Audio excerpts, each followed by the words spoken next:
Hello అండి, welcome to Suman TV. Present అయితే నేను వచ్చేసాను German 10 hospitals in Attapur. And ఇప్పుడు హార్ట్ కి సంబంధించి ఎన్నో విషయాలు మనం తెలుసుకోబోతున్నామండి. సో ప్రెసెంట్ వచ్చేసి వింటర్ సీజన్. ఈ వింటర్ సీజన్ లో మన గుండె ఆరోగ్యాన్ని ఏ విధంగా భద్రంగా కాపాడుకోవాలి అన్న విషయాల గురించి మనకు తెలియజేయడానికి మనతో పాటు ఉన్నారు డాక్టర్ భారవి చుండూరి గారు. మరి ఆయన అడిగి బోల్డని విషయాలు తెలుసుకుందామండి. నమస్తే భారవి గారు. నమస్తే అండి. మీ పేరు చాలా ఫేమస్ అండి, భారవి. సో కార్డియాలజిస్ట్ లో మీరు one of the best doctors అని విన్నాము. అండ్ జర్మన్ 10 హాస్పిటల్స్ లో మీ సేవలు అందిస్తున్నందుకు చాలా మంది కూడా హ్యాపీ ఫీల్ అవుతున్నారు, ఎంతో మంది పేషెంట్స్. సో అందరి తరఫున కూడా మిమ్మల్ని కలిసినందుకు నాకు చాలా హ్యాపీగా ఉంది. అండ్ ముఖ్యంగా హార్ట్కి సంబంధించి ఎన్నో విషయాలు తెలుసుకోవాలండి. ఈ రోజుల్లో ఏ పని చేస్తున్నామో నాకు ఎక్కడ గుండె నొప్పి వచ్చేస్తుందో, ఎక్కడో హార్ట్ అటాక్ వచ్చేస్తుందో అన్నది భయం వేస్తుంది. అందులోనూ వింటర్లో ఈ ఛాన్సెస్ ఎక్కువ ఉంటాయని చెప్పేసి విన్నానండి. ఇది ఎంతవరకు నిజం అంటారు? చాలా మంచి ప్రశ్న అడిగారండి. అవునండి, వింటర్లో ఏంటంటే heart attacks, heart related diseases percentage ఎక్కువ అండి. దీనికి కారణాలు కొన్ని ఉన్నాయండి. ఫస్ట్ వచ్చేసరికి ఈ చలికాలంలో కోల్డ్ అట్మాస్ఫియర్లో ఏంటంటే మన రక్తనాళాలు, ధమనులు, ప్రిడామినెంట్గా ధమనులలో ఏంటంటే కుంచుకుపోతాయి, వాసో కన్స్ట్రిక్షన్ అంటారు. సో ఈ వాసో కన్స్ట్రిక్షన్ వల్ల ఏంటంటే అండి బీపీ పెరుగుతుంది, హార్ట్ రేట్ పెరుగుతుంది. దీంతో ఏంటంటే గుండె మీద పనిభారం పెరుగుతుంది అనమాట, వర్క్ లోడ్ ఎక్కువ కాంట్రాక్ట్ అవ్వాలి. సో ఇది ఒక కాజ్. అందుకని హార్ట్ అటాక్ రావడానికి ఎక్కువ అవకాశం ఉంటుంది. ఇంకోటి ఏంటంటే ఈ శీతాకాలంలో మనకు బాడీలో సింపాథెటిక్ డ్రైవ్ అనేది ఎక్కువ ఉంటుంది అనమాట. దీనివల్ల ఏంటంటే ఈ స్ట్రెస్ హార్మోన్స్ ఉంటాయి, స్ట్రెస్ హార్మోన్స్ ఎక్కువ రిలీజ్ అవుతాయి. మూడోది ఏంటంటే డీహైడ్రేషన్. ఎందుకంటే చల్లగా ఉంటుంది కాబట్టి అట్మాస్ఫియర్, మంచినీళ్ళు తాగబుద్దేయదు, తక్కువ తాగుతారు. దీనికి తోడు లో హ్యూమిడిటీ ఉంటుంది. లో హ్యూమిడిటీ వల్ల డిహైడ్రేషన్ ఇంకా అగ్రవేట్ అవుతుంది అనమాట. ఇంకోటి ఏంటంటే నాలుగోది షుగర్ ఉన్న వాళ్ళకి ఏంటంటే షుగర్ లెవెల్స్ కంట్రోల్లో ఉండకుండా ఎక్కువ ఉంటాయి. ఈ షుగర్ లెవెల్స్ ఎప్పుడైతే ఇంక్రీజ్ ఉంటాయో హార్ట్ అటాక్ రావడానికి ఎక్కువ ఛాన్సెస్ ఉంటుంది. ఇవన్నీ పైన చెప్పిన వాటి వల్ల ఈ హార్ట్ అటాక్స్ కానీ హార్ట్ రిలేటెడ్ డిసీజెస్ శీతాకాలంలో ఎక్కువగానే ఉంటాయి. అండ్ ముఖ్యంగా ఏంటంటే హార్ట్ అటాక్ ఎప్పుడు వచ్చినా కూడా ఎర్లీ మార్నింగ్ లోనే వస్తుంది అని చెప్పేసి అంటారు. ఎందుకంటారు అదే టైం? ఎర్లీ మార్నింగ్ అంటే ఇది 4 to 10 ఇలా మధ్యలో వస్తాయండి. ఎందుకు అని అంటే అప్పుడు స్ట్రెస్ హార్మోన్స్ అనేవి, that is cortisol and adrenaline అప్పుడు ఎక్కువ ఉంటుంది. ఇంకోటి కొంతమందికి ఏంటంటే మార్నింగ్ బీపీ సర్జ్ అంటారు.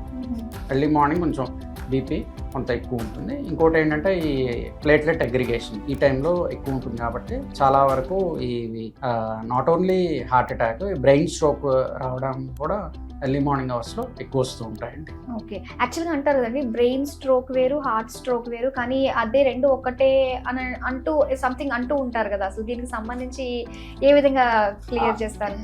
అంటే ఇప్పుడు బ్రెయిన్ స్ట్రోక్ అనేది అంటే ప్రిడామినెంట్ ఆఫ్ 2 టైప్స్ అండి. ఒకటేమో ఇస్కెమిక్, ఇంకోటి హెమరేజిక్.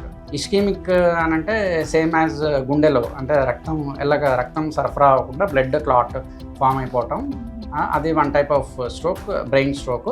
అనదర్ది ఏంటంటే బ్రెయిన్లో ఉన్న రక్తనాళాలు డ్యామేజ్ అయిపోయి బ్రేక్ అయిపోయి రక్తస్రావం జరుగుతుంది బ్రెయిన్లో, అది హెమరేజిక్ బ్లీడ్ అన్నమాట. So both are strokes, pathophysiology is different. Okay, so ఒకప్పుడుతో కంపేర్ చేస్తే ఈ హార్ట్ అటాక్స్ ఇవన్నీ కూడా ఏంటంటే ఎక్కడో సీనియర్ సిటిజన్స్ లో కనిపిస్తూ ఉండేవి. ఇప్పుడు పిల్లల్లో కూడా మనకు కనిపిస్తున్నాయి హార్ట్ అటాక్స్ అన్నవి. కాజెస్ ఏంటంటారు అసలు? అదే అండి, మెయిన్ ఇది వచ్చేసరికి స్ట్రెస్. ఇప్పుడు stress is a new form of smoking, physical inactivity, junk food. So these are the main reasons ఇప్పుడు ఎర్లీ ఏజ్ లో కూడా మనం చూడడానికి. ఆల్ ఆఫ్ సడన్ ఏంటంటే ఛాతీలో నొప్పి వస్తుంటుంది, అది గ్యాస్ పెయినా లేదంటే నిజంగా హార్ట్ పెయినా అన్నది తెలుసుకోవడం చాలా కష్టంగా ఉంటుంది. ఏ విధంగా మనం అప్పటికప్పుడు నిర్ధారించవచ్చు అంటారు? అవే అండి, ఇప్పుడు పైకి చెప్పిన టెస్టులు బట్టి ఈసీజీ కోను డ్రాప్ అయ్యి చేస్తే మనకు అది హార్ట్ రిలేటెడ్ అని, గ్యాస్ట్రిక్ రిలేటెడ్ ఎప్పుడు ఏంటంటే relation to food intake, food తీసుకోగానే ఎక్కువ అవుతుంది. అప్పుడు ఏంటంటే గ్యాస్ట్రిక్ అల్సర్ ఉన్నట్టు అనమాట. సో అసోసియేటెడ్ అంటే తేపులు వస్తున్న వాళ్ళకి బీపీ లేకపోతే మలబద్ధకం ఇలా గ్యాస్ట్రిక్ సిమ్టమ్స్తో ప్రెజెంట్ అవుతుంటారు. కొన్ని వాటిల్లో రెండిటిని డిఫరెన్షియేట్ చేయడం కష్టము. అప్పుడు then we have to go for the test. అంటే ఇప్పుడు హార్ట్ అటాక్ వాళ్ళు కూడా అప్పర్ అబ్డామినల్ పెయిన్ అని వస్తూ ఉంటారు. సో అలాంటప్పుడు మనం we have to be based on the test. So ఇలాంటి నిజంగా ఛాతీ పెయిన్, మనకి గ్యాస్ పెయిన్ గుండె నొప్పి అనుకుంటూ ఉంటారు కదా, అది మనం ఇంట్లో ఉన్నప్పుడే లేదు ఇది ఛాతీ పెయిన్ గ్యాస్ట్రిక్ ప్రాబ్లమే అని ఏమన్నా తెలుసుకునే అవకాశం అంటే ఇంట్లో టెస్ట్ లేదు, మనం బయటికి వెళ్ళి లేదు. ఓకే, ఖచ్చితంగా ఈసీజీ చేయించుకుంటే వాట్ ఇస్ వాట్ అనేది తెలుస్తుంది. అయితే లాంగ్ అవర్స్ కూర్చుంటూ ఉంటాం కదండి, ముఖ్యంగా ఏంటంటే సాఫ్ట్వేర్ ఇంజనీర్స్ వీళ్ళందరూ కూడా ఎక్కువసేపు కూర్చుని పని చేయాల్సి వస్తూ ఉంటుంది, వాళ్ళ బాడీ అంతా కూడా ఇన్యాక్టివ్ గా ఉంటూ ఉంటుంది. సో అది కూడా లీడ్స్ టు హార్ట్ అటాక్ వచ్చే అవకాశాలు ఉంటాయి అని చెప్పేసి అంటారు. వాళ్ళని ఏ విధంగా యాక్టివ్ గా చేసుకునే అవకాశాలు వాళ్ళకి డెఫినెట్లీ అండి. Physical inactivity is cause of the heart attack. వాళ్ళు దే హ్యావ్ టు టైం కొంత తీసుకోవాలి వాళ్ళు. అది మార్నింగ్ కానీ ఈవినింగ్ కానీ they have to do some workouts at least 5 days a week. అంటే రోజు ఎవరు టైం ఇవ్వలేరు, కానీ అట్లీస్ట్ రోజుకి ఒక 30 minutes of moderate intensity physical activity, లేదు హై ఇంటెన్సిటీ అయితే 15 minutes సరిపోతుంది 5 days a week. Okay, combination of aerobic and exercise and strength weights. Okay, మీరు ఒక మాట మాత్రం చెప్పాలండి, ఏంటంటే చాలా మంది పెద్దోళ్ళకి అలవాటు అయిపోయి వాకింగ్ అనేది ఎర్లీ మార్నింగే వాకింగ్ వెళ్ళిపోతూ ఉన్నారు. కానీ ఇప్పుడు వింటర్ వద్దు వెళ్ళొద్దు, బయట బాగా చల్లగా ఉందన్న మాకు అలవాటు అయింది కదా, మాకేం కాదని వెళ్తూ ఉన్నారు. అలాంటి వాళ్ళకి మీరు ఏం చెప్తారు? అదే అండి, ఇప్పుడు ఏజ్డ్ వాళ్ళు వాళ్ళకి ఏమైనా కొమార్బిడిటీస్ ఏమైనా ఉన్నాయా అంటే బీపీ, షుగర్, స్మోకింగ్, వాళ్ళకి ఏమైనా సిఓపిడి ఉందా, లేకపోతే కిడ్నీ ఫెయిల్యూర్వి ఏమైనా ఉన్నాయా లేదా, వాళ్ళు లేకపోతే ఆల్రెడీ హార్ట్ పేషెంట్. అంటే మరీ ఎర్లీ మార్నింగ్ వాక్ 5 అలా వద్దు, కొంచెం ఎండ పడ్డప్పుడు వెళ్ళటం better. They can walk in the apartment, around the apartment. That is మరీ టూ కోల్డ్ ఎక్స్పోజర్ కూడా మంచిది కాదు senior citizen. Not only heart, asthma, ఇప్పుడు ఎయిర్ పొల్యూషన్ ఉంది, so you have to wear a proper mask. So మీరు ఏంటంటే exercise చేయాలి, workouts ఉండాలి, బాడీ స్ట్రెంథనింగ్ ఎక్సర్సైజ్ చేయాలి అంటున్నారు. సో అలా ఎక్సర్సైజ్ చేస్తూనే హార్ట్ అటాక్ వచ్చి చనిపోయిన వాళ్ళు చాలా మంది ఉన్నారు. కొంతమంది అలా కూడా భయపడుతూ ఉన్నారు. అదే అండి, ఇప్పుడు వాళ్ళకి అంటే ఏదోటి వాళ్ళకి family history of heart diseases ఉండొచ్చు, లేదా దేవర్ స్ట్రెయినింగ్ దేర్ హార్ట్ మోర్. అవసరానికంటే కొంతమంది ఎక్సర్సైజెస్ ఎక్కువ చేస్తుండొచ్చు, అండ్ అసోసియేటెడ్ వాళ్ళకి ఏమైనా స్ట్రక్చరల్ హార్ట్ డిసీజెస్ ఉండొచ్చు అనమాట. ఎనీ కార్డియోమయోపతి, అంటే ఇంకా హెచ్ఓసిఎం అంటారు, హైపర్ట్రోఫిక్ అబ్స్ట్రక్టివ్ కార్డియోమయోపతి, ఈ కంజెంటల్ కొరోనరీ ఆర్టరీ డిసీజ్ కానీ, ఇంకా ఏంటంటే రిథమ్ డిజార్డర్స్ కూడా ఉంటాయి, ఎరిథమియాస్ అని అంటాం అనమాట. కొంతమందికి WPW సిండ్రోమ్ అని, long QT syndrome, short QT syndromes, ఇలా ఎరిథమియాస్ అంటే గుండె వాళ్ళకి కొంతమందికి లయబద్ధంగా కొట్టుకోదు అనమాట. సో వీళ్ళకి మనం చూస్తాం sudden heart attack during exercise. Okay, so predominant stress is always risk factor. So ఇవి పైన చెప్పినవన్నీ ఉంటే వాళ్ళు they are more prone for this sudden cardiac arrest or sudden heart attack. Okay, ఇంకా కొలెస్ట్రాల్, హార్ట్ అనగానే కొలెస్ట్రాల్ గుర్తొస్తూ ఉంటుంది, అందులో గుడ్ బ్యాడ్ కూడా ఉంటుంది. దాన్ని ఏ విధంగా మనం తెలుసుకోవచ్చు అంటారు? అదే cholesterol fasting are non fasting lipid profile అని ఉంటుందండి. కొన్ని ఫ్రాక్షన్స్ ఉంటాయి అన్నమాట. సో మీరు అన్నట్టు LDL అని అంటే దట్స్ బ్యాడ్ కొలెస్ట్రాల్, HDL అనేది గుడ్ కొలెస్ట్రాల్ అనమాట. ఇవి లెవెల్స్ నార్మల్ లెవెల్స్లో ఉన్నాయా లేదా ఎక్కువ ఉన్నాయా? సో ఎక్కువ ఉంటే వాళ్ళు they have to do some physical activity, junk food తీసుకోకుండా. What is then they have to know their BMIs, body mass index. So weight in kgs divided by height in meter square అనమాట. So వాళ్ళది ఎలా ఉంది, వాళ్ళు obese క్లాస్లో వస్తున్నారా? So they have to take medications accordingly. ఇంకొంతమందికి ఏంటంటే familial hyper కొలెస్ట్రీమియా అని ఉంటుందన్నమాట. వాళ్ళు నార్మల్ డైట్లో తీసుకుంటున్నా కూడా వాళ్ళ కొలెస్ట్రాల్ విపరీతంగా ఎక్కువ ఉంటాయి. So that is a disorder. వాళ్ళకి ట్రీట్మెంట్ వేరు.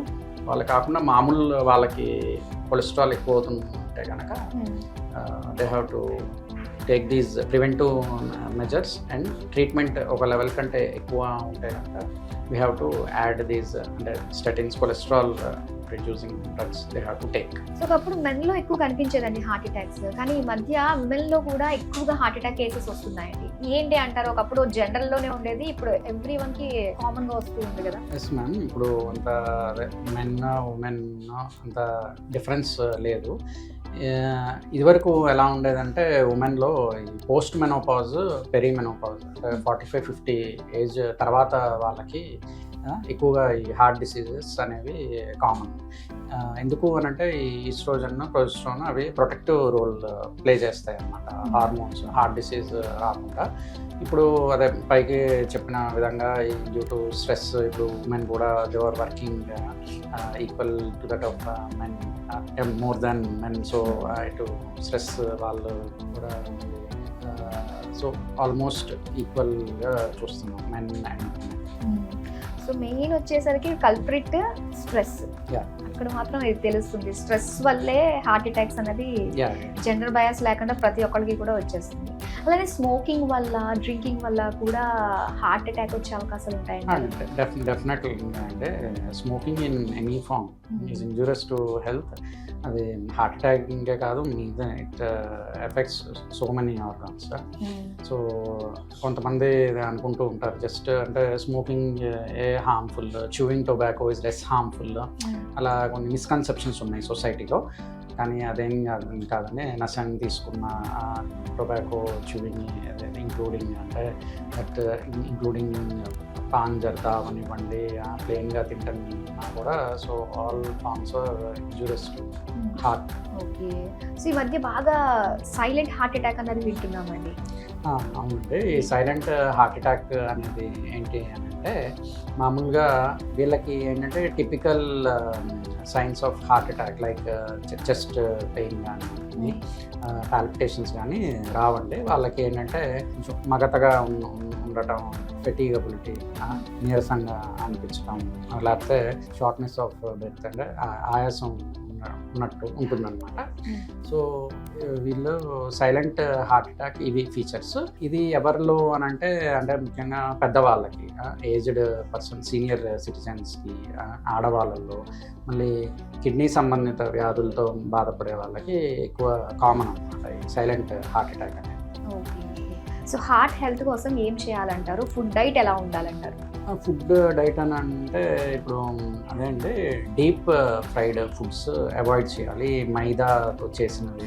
సో మైదా కమ్స్ అండర్ అల్ట్రా ప్రాసెస్డ్, దాంతో చేస్తే అల్ట్రా ప్రాసెస్డ్ ఫుడ్ అనమాట. ఓకే. సో మైదాన్ని అవాయిడ్ చేయాలి, జంక్ ఫుడ్స్ని అవాయిడ్ చేయాలి, and high fatty foods like red meat, full cream milk, so అది అవాయిడ్ చేస్తే better.